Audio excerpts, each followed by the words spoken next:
Cuando yo era pequeño, hace décadas, hace eones, mis padres siempre me decían: hijo, te metes hasta en los charcos. Un niño se mete en los charcos, un niño se mete en todos los follones que puede meterse. A eso le acompañaba la mención de que, hijo, deja de preguntar. Y yo, como cualquier niño, era el niño de los porqués. ¿Y esto por qué? ¿Y esto por qué? ¿Y por qué el porqué? ¿Y por qué el porqué de los porqués? Y así, de manera infinita. Esto ocurría hace unos 40 años, si hago memoria, y 40 años después veo que la cosa ha cambiado poco. La cosa ha cambiado bastante poco. Yo me sigo metiendo en follones, me sigo metiendo en infinidad de proyectos, infinidad de actividades, y muchas de ellas, o mejor dicho, la mayoría, tienen poco que ver con mi formación de base.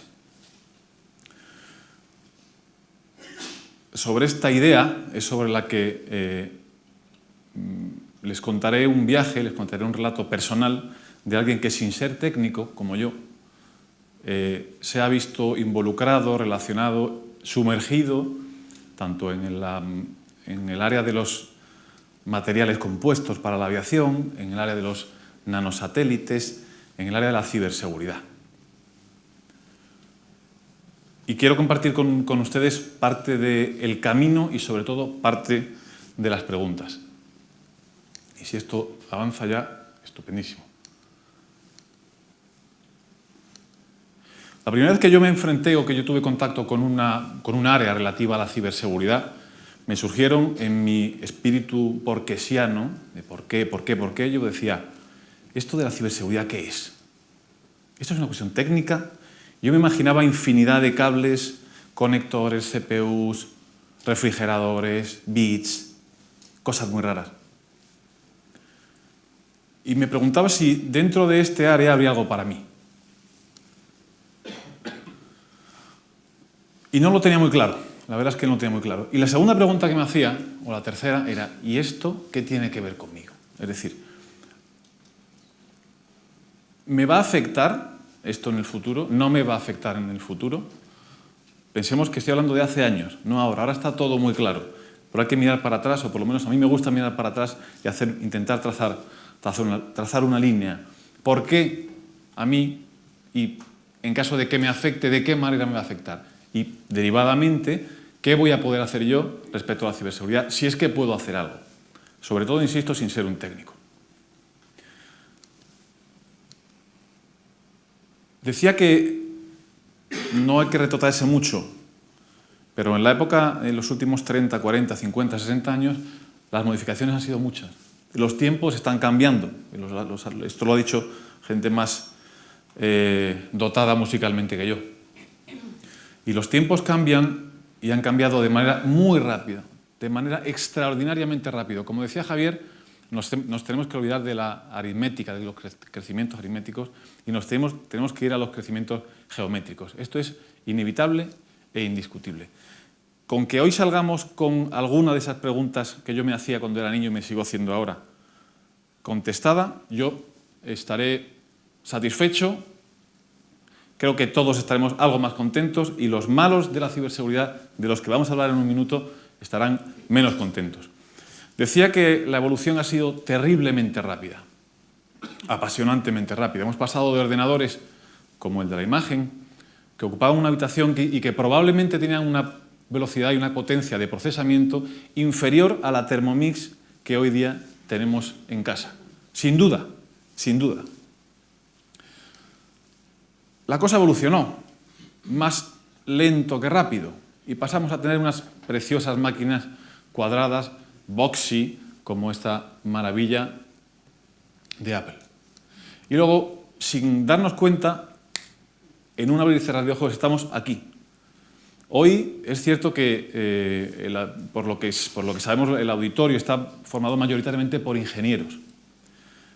Lógicamente, sin ser técnico, no puedo darles una charla o más allá de ideas con una aproximación, digamos, más soft o más humana que técnica. Iba a empezar con una confesión, pero la voy a hacer ahora.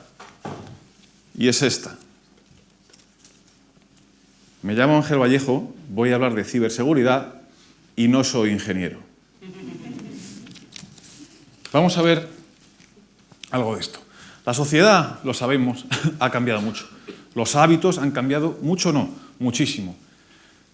Hay una tendencia que tiene una parte de tecnofobia y otra parte de sociopatía, o quizá una parte de preocupación razonable y sana, que nos lleva a ver en esta fotografía que difundió la NBC, tomada en el Rijksmuseum en Ámsterdam, en Holanda, sobre unos chicos que, despreciando al parecer un cuadro de Rembrandt que estaba a su espalda, se dedicaban a sumergirse en los móviles.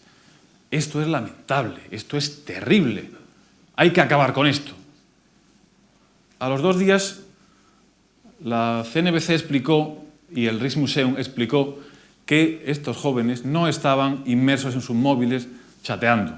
Estaban utilizando la aplicación tecnológica que el Rijksmuseum tiene para entender las obras, para explicar las obras y para entender la biografía de sus autores, y estaban entendiendo el arte a través de un medio que les es más cómodo. La conversación, ¿qué ha pasado con la conversación? Pues ha pasado lo que pasa muchas veces. Yo tiendo a pensar y tiendo a intentar no alarmar demasiado a las personas a las que les cuento esto, y tiendo a pensar que la expresión del señor de la derecha no es un side product, no es un efecto secundario del uso de la tecnología. Puede ser, pero no lo sabemos.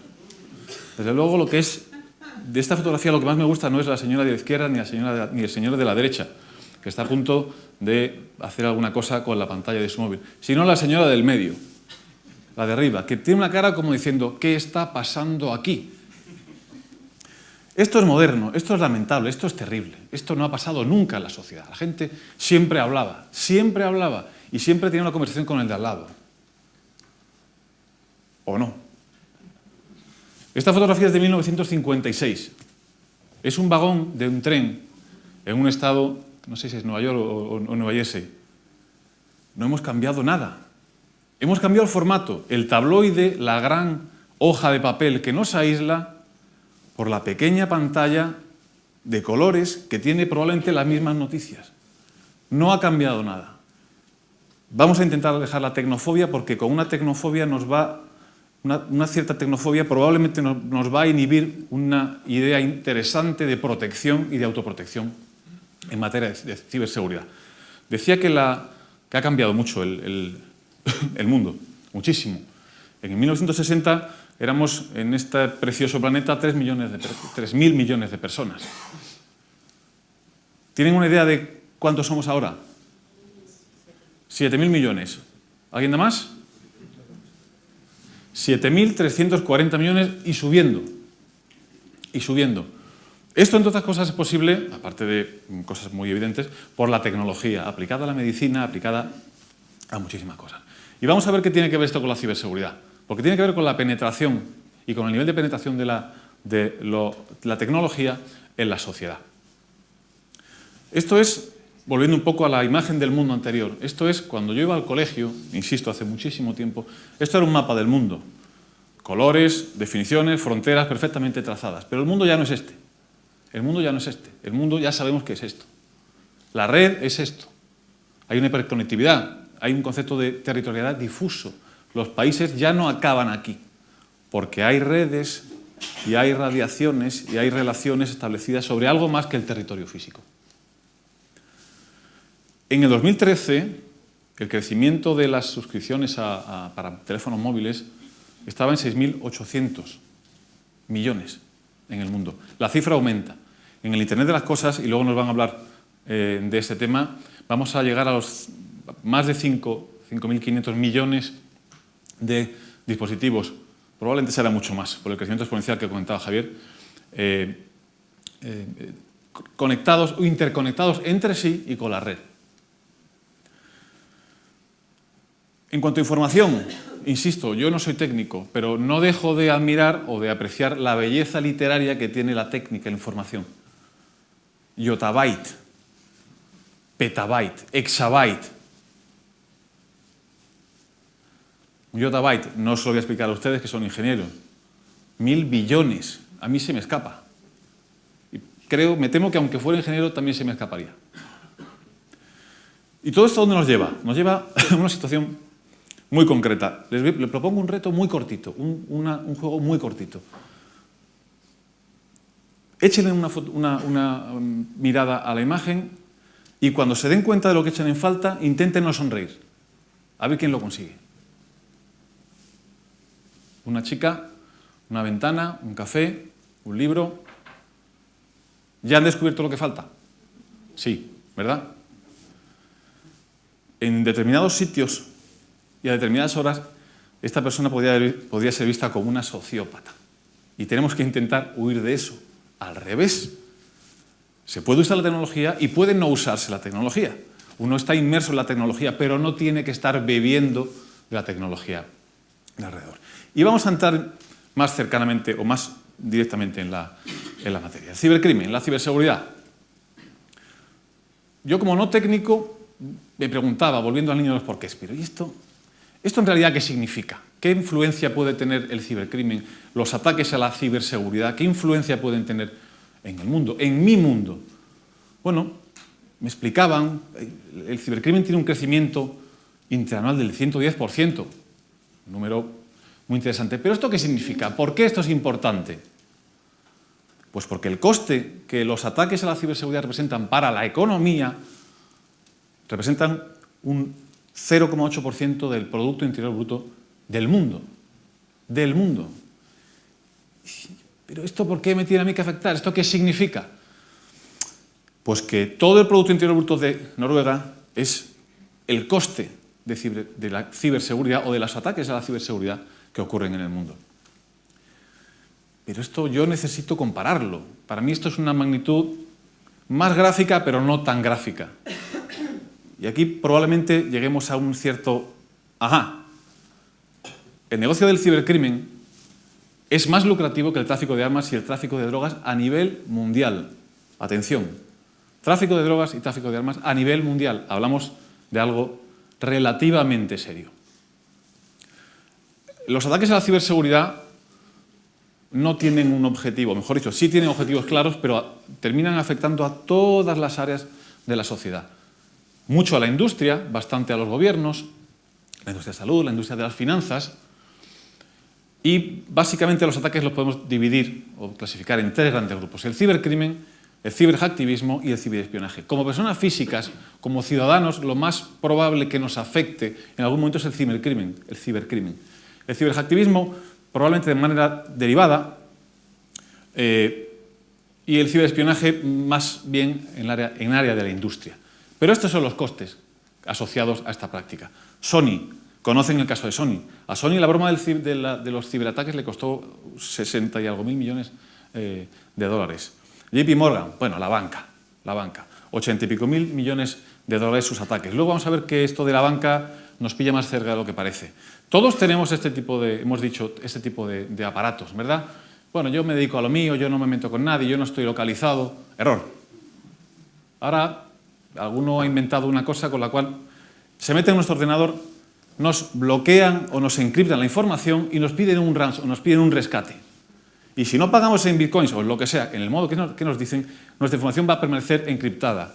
¿Qué puedo hacer con esto? No puedo hacer nada, me han secuestrado. Sí, haz un backup y cuando te pidan dinero por recuperar tus datos, se le explica, no hace falta, gracias, los tengo recuperados.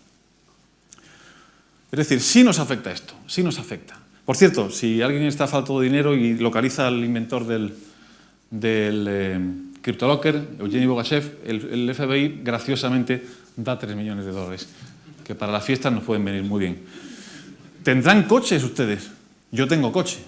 Esto es un coche de un señor que parece que ha tenido un incidente de circulación. No, es el coche del editor de la revista Wired, que retando a unos hackers a ver si podían hacerse con su coche, perdió y acabó en la cuneta, por fortuna, con un susto más que con otra cosa. ¿Tendrán ustedes una PS4 o la tendrán sus hijos? La PS4 se ha producido una de las mayores ciberintrusiones de la historia, conectada con lo que comentamos antes de Sony. ¿Tendrán dinero en el banco? Esto nos afecta. En España hay una infinidad de instituciones que están para protegernos. el Instituto Nacional de Ciberseguridad, el Centro Criptológico Nacional, el Centro Nacional de Protección de Infraestructuras Críticas, el CNI, el Mando Conjunto de la Ciberdefensa, bla, bla, bla, bla, bla. Pero al final del día, detrás del cristal en la calle, ¿quién está para proteger, para establecer nuestro perímetro de ciberseguridad? Nosotros. El CNI no va a venir a casa, INCIBE no va a venir a casa. Hay prácticas evidentes, pero que por evidentes dejamos de llevarlas a cabo. Y es en donde no podemos fallar. Activar la memorización de contraseñas en el PC es una fuente brutalmente grave o en número de los problemas que se generan a la hora de suplantación de personalidad, robo de claves. Es muy cómodo, pero la comodidad no puede llevarnos al descuido. Tenemos que intentar evitar lo que en algún momento se ha llamado como ciberbuenrollismo. Vamos a ver. Yo no puedo ser más confiado en el cibermundo que en la vida real. Yo no dejo la puerta de mi casa abierta. Yo no dejo la ventana de mi casa abierta, ni dejo la llave debajo del felpudo, salvo que esté en el campo y mis vecinos sean totalmente recomendables, que use, eso nunca lo sabe uno.